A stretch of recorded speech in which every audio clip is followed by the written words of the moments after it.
పని చేయడం తప్ప విజయం గురించి తెలియని నాకు విజయం ఇచ్చిన ఘన విజయం ఇచ్చిన నా పిఠాపురం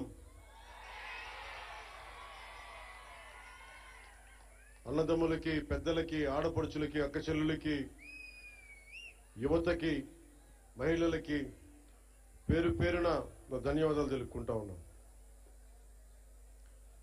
మీరు ఒక్కరు నిలబడితే మీ బలం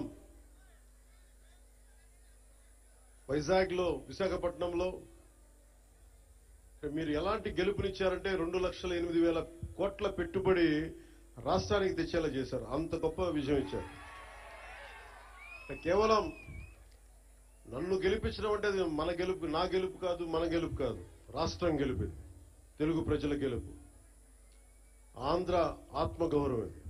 అలాంటి ఘన విజయాన్ని అందించిన సంవత్సరం ఇది. సంక్రాంతి చాలా అద్భుతంగా జరుపుకుందాం, ఊరంతా పందిరేద్దాం అనుకున్నాం, కానీ స్కూల్ వరకే పరిమితం చేశాం. నిన్న తిరుమలలో జరిగిన సంఘటన కొంచెం బాధ కలిగించింది. అందువల్ల అందరూ డాంపెన్ స్పిరిట్స్ తోటి ఇలాంటి కష్ట సమయంలో అందరూ కొంచెం మెత్తగా దీన్ని కొంచెం దీన్ని స్థాయి తక్కువగా చేద్దామని నాకు సలహా ఇచ్చారు. కానీ వచ్చే సంవత్సరం చాలా ఘనంగా జరుపుకుందాం. కుదిరితే ఈ దసరా బాగా చేద్దాం. అంటే నేనేమనుకున్నానంటే 200 మంది 10 కళాకారులతోటి ఏర్పాట్లు చేశాం. పిఠాపురం పేరు దేశానికే తెలిసేలా, అంటే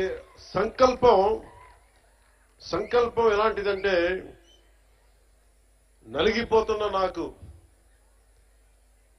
దాహంతో గొంతు ఎండుకుపోయి అసలు చుక్క నీరు దొరకని పరిస్థితుల్లో ఒకటి పరిస్థితి ఎలా ఉంటుందో 15 సంవత్సరాలుగా ఒక బలమైన ఇబ్బంది లేని ఒక సూపర్ స్టార్డమ్ ను వదులుకొని నాకు ఇష్టమైన నా ప్రజలు, నా అన్నదమ్ముల కోసం 1.5 దశాబ్దం తర్వాత ఫలితం ఆశించకుండా చేశాను పోరాటం. కానీ దెబ్బలు తగిలినాయి, ఇబ్బంది పడ్డా. ఆ ఇబ్బందికి మీ గెలుపు నా గాయాలకి మందు వేశారు మీరు. మొన్న నాకు ఒక ఆంధ్రప్రదేశ్ పంచాయతీరాజ్ ప్రిన్సిపల్ సెక్రటరీ శ్రీ శశిభూషణ్ గారు నేను కూర్చొని మాట్లాడుకుంటా ఉన్నా.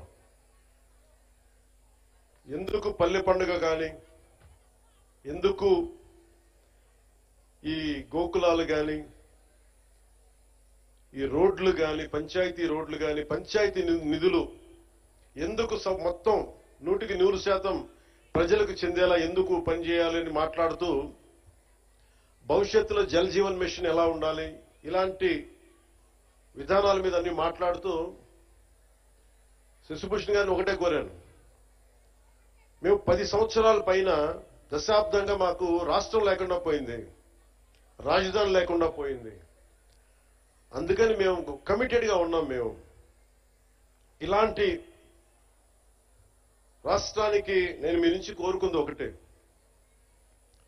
మీరు మనస్ఫూర్తిగా మీరు సహకరించమని ప్రతి అధికారిని కోరుకున్నాను అని ఆ సందర్భంలో ఒక విషయం తెలియజేశాను. అది కూడా ఎందుకైందంటే అంత 2 రోజుల ముందే కడపలో, ఉమ్మడి కడప ప్రస్తుతం అన్నమయ్య జిల్లాలో ఒక ఎంపీడీఓ మీద గత ప్రభుత్వ నాయకులు దాడి చేస్తే ఆ ఎంపీడీఓ గారు జవహర్ గారిని పరామర్శించడానికి వెళ్ళాను. వెళ్ళి వారితో మాట్లాడా, వారికి ధైర్యం చెప్పాం. ఆ నేపథ్యంలో నేను శశిభూషణ్ గారికి ఏం తెలియజేశానంటే, నేను ఎందుకు ఇంత తపన పడతానంటే సార్,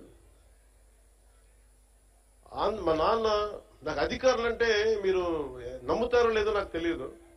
ఇది నేను శశిభూషణ్ గారికి చెప్పాను. మా నాన్న ఒక పోలీస్ కానిస్టేబుల్ గా ఉద్యోగం ప్రారంభించిన మా నాన్న ఒక అసిస్టెంట్ ఎక్సైజ్ సూపరింటెండెంట్ గా రిటైర్డ్ అయ్యారు సార్. ఇది ఆంధ్రప్రదేశ్ ప్రభుత్వం జీతాలతోటి బతికిన కుటుంబాలు మాయి. నేను రుణం తీర్చుకోవాలి నా ఆంధ్రాకి, నా దేశంకి రుణం తీర్చుకోవాలి. ఎందుకంటే ఇంత కోట్ల మంది ప్రజలు ట్యాక్సులు కట్టి మా నాన్న ఉద్యోగం చేసే డబ్బులు వస్తే ఆ డబ్బులతో పెరిగిన ఆ జీతంతో పెరిగినోండి. నేను రుణగ్రస్తుని ఈ నేలకి. అందువల్ల ఎంపీడీఓ గారి మీద దాడి జరిగితే నేను ఒకటే అనుకున్నాను సార్,